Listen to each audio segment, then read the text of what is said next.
तारीख 25 सितंबर 1914, हरियाणा का सिरसा जिला तेजा खेड़ा गांव में एक बच्चे का जन्म हुआ था। बच्चे के पिता लेखराम सिहाग चौटाला गांव के जमींदार थे, जिनके पास करीब 2750 बीघा जमीन थी। समृद्ध परिवार वाले जमींदार लेखराम ने बच्चा पैदा होने की खुशी में घर पर एक बड़ी सी पार्टी रखी और लड़के का नाम रखा देवीलाल।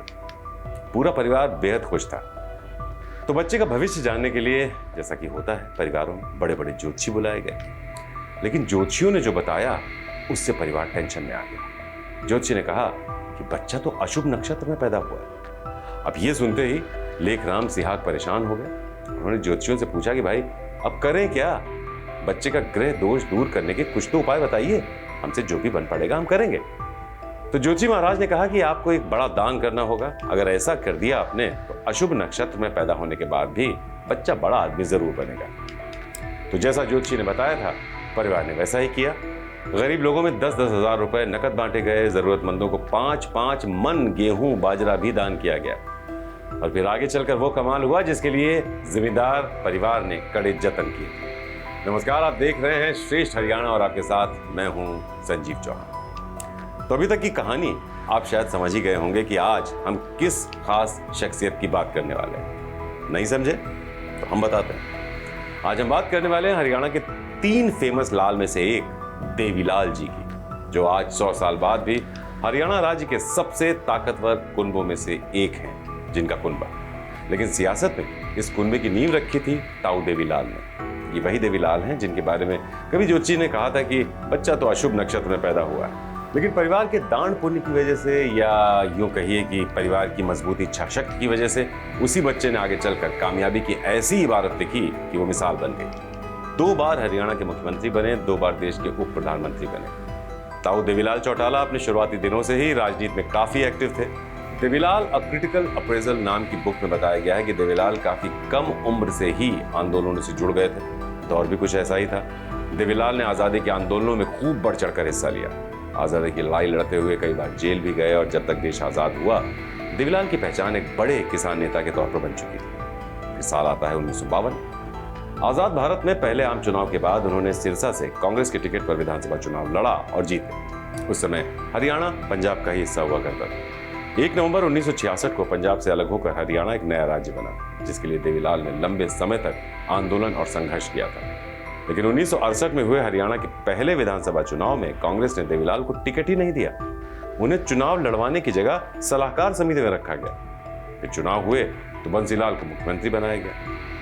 तो कांग्रेस के इस फैसले से देवीलाल काफी नाराज हुए। हालांकि वो बड़े आंदोलनकारी नेता थे, लिहाजा उन्हें खुश करने के लिए बंसीलाल ने उन्हें हरियाणा खादी बोर्ड का चेयरमैन बना दिया।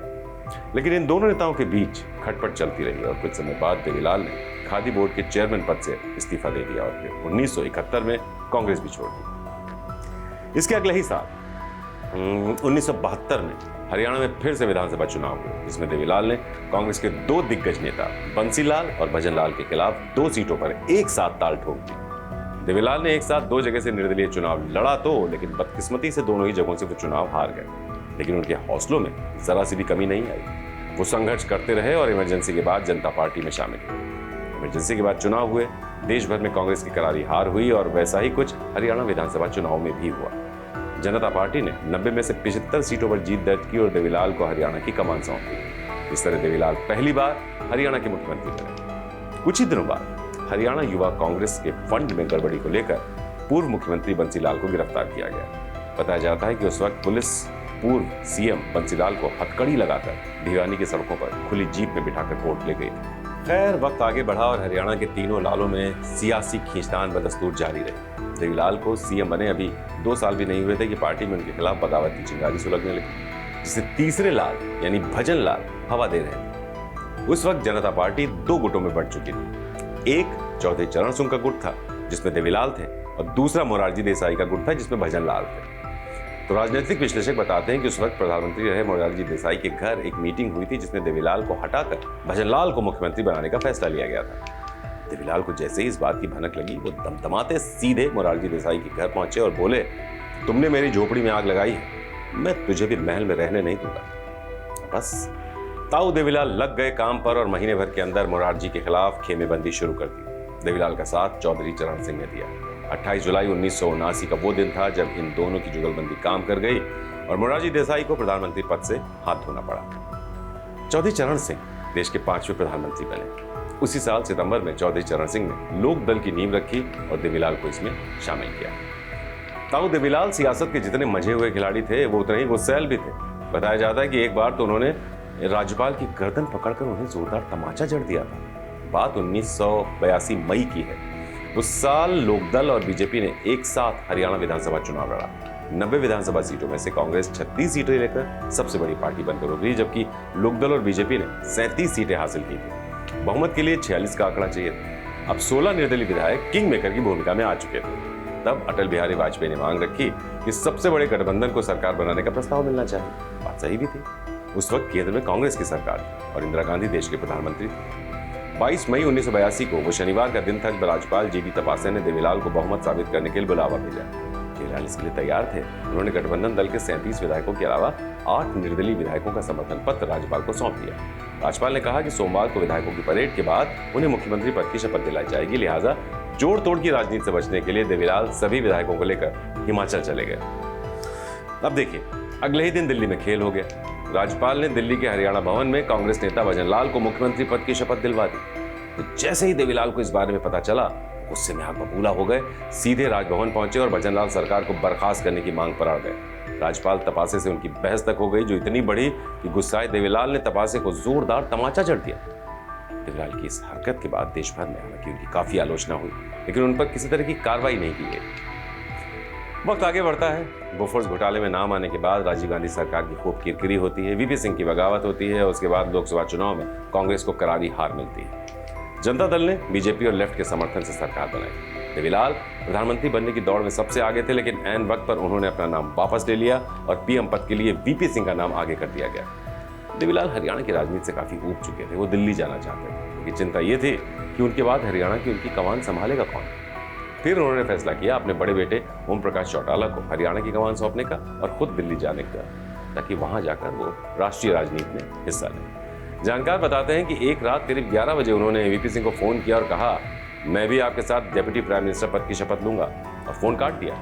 अगले ही दिन दिल्ली में लोकदल के विधायकों को बुलाया गया और देवीलाल ने ऐलान कर दिया कि मेरी जगह अब ओम लेगा और हरियाणा का वो मुख्यमंत्री बनेगा। उस समय ओम प्रकाश चौटाला राज्यसभा सांसद थे। सीएम बने रहने के लिए 6 महीने के अंदर उन्हें विधायक बनना था, इसलिए उन्होंने रोहतक जिले की महम सीट से चुनाव लड़ा, लेकिन हिंसा की वजह से वो चुनाव रद्द हो गया। दूसरी बार फिर चुनाव कराए गए, फिर हिंसा भड़की, चुनाव फिर रद्द हो गया।